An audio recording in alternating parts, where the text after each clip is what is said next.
निर्दोष कारक सेवकों पर निर्मम बर्बर गोली कांड करने का दुस्साहस किया।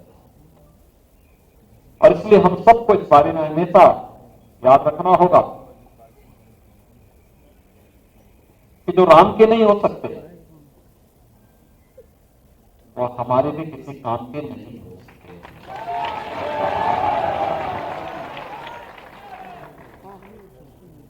भारत का व्यापारी समाज लक्ष्मी गणेश की पूजा करता है।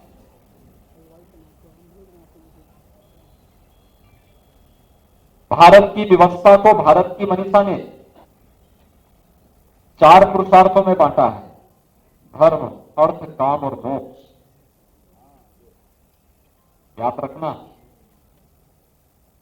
इस अर्थ का महत्व धर्म के अनुसार ही है और इसका प्रतिनिधित्व आप सब लोग करते हैं। अर्थव्यवस्था मजबूत होगी तो हर एक व्यक्ति के चेहरे पर खुशहाली नहीं हो सकती, उसके सम्मान और स्वावलंबन के लिए कार्य किया जा सकता है। और आपका समाज निरंतर इसके लिए प्रयास किया है, करता है, नई नई चीजें देता है, समाज को एक नई दिशा देता है।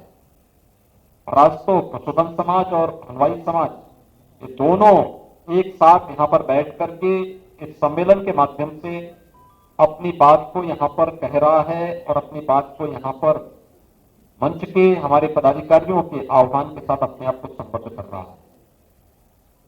हम सबको इस बारे में देखना होगा कि शांति और सौहार्द के दुश्मन कौन लोग,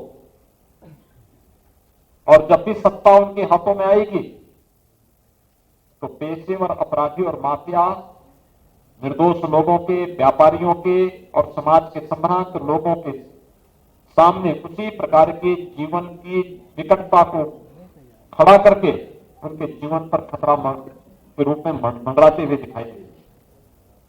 और इसलिए हमारी आवश्यकता है, आपने देखा होगा विगत 4.5 वर्ष के अंदर कोई माफिया खुलेआम नहीं घूम सकता, किसी व्यापारी की संपत्ति पर कब्जा नहीं कर सकता।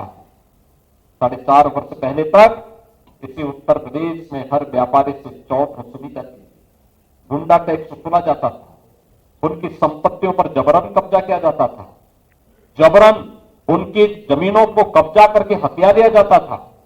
कोई बोलता नहीं था। पर्व और त्योहार जब कमाई के माध्यम बनते थे तब कर्फ्यू लग जाता था और भाइयों बहनों फिर उसकी सर्वाधिक मार झेलने को मजबूर होना पड़ता था हमारे व्यापारी समाज। व्यापारी समाज उसकी चपेट में सर्वाधिक होता था। लेकिन विगत 4.5 वर्ष के अंदर आपने देखा होगा सत्ता का सरपरस्त बनकर के जो माफिया प्रदेश के अंदर पहले तबाही मचाते थे, आज जब उनकी तबाही सामने आ रही है तो उनके सरपरस्तों के हौसले भी पस्त होते हुए दिखाई दे रहे हैं और उनकी पीड़ा भी कभी कभी आप व्यक्त होते हुए देखते होंगे। ये वही लोग हैं जिन्होंने सत्ता को गिरवी रखा था इन माफिया और अपराधियों के सामने। उनको खुली छूट दी थी प्रदेश के अंदर, प्रदेश के नागरिकों को, प्रदेश के गरीबों, वंचितों, व्यापारियों की संपत्ति पर कब्जा करने की खुली छूट उन गुंडों और माफियाओं को दे रखी थी। आज ये सभी माफिया कहां हैं, हर व्यक्ति जानता है। इसमें कहने की आवश्यकता नहीं, प्रदेश भी, देश भी और दुनिया भी जान रही है उत्तर प्रदेश में अपराध और अपराधियों के प्रति शासन की मंशा क्या है, वो किसी से छुपा हुआ नहीं है। प्रदेश के अंदर 4.5 वर्ष तक कोई दंगा नहीं होने दिया गया, नहीं तो कोसी कला से लेकर के और मुजफ्फरनगर के दंगों तक एक लंबी श्रृंखला जो दंगों की चली थी, महीनों महीनों कर्फ्यू, हर स्तर पर पर्व और त्योहार में बाधा पैदा करना और वर्ग विशेष के पर्व और त्योहार के नाम पर अराजकता और उच्छृंखलता की खुली छूट देना, ये विगत 4.5 वर्ष के अंदर आपने इस बदलते हुए उत्तर प्रदेश को देखा होगा। 4.5 वर्ष में एक भी दंगा नहीं हुआ है सुरक्षा की ये भी एक दूसरी कारण है।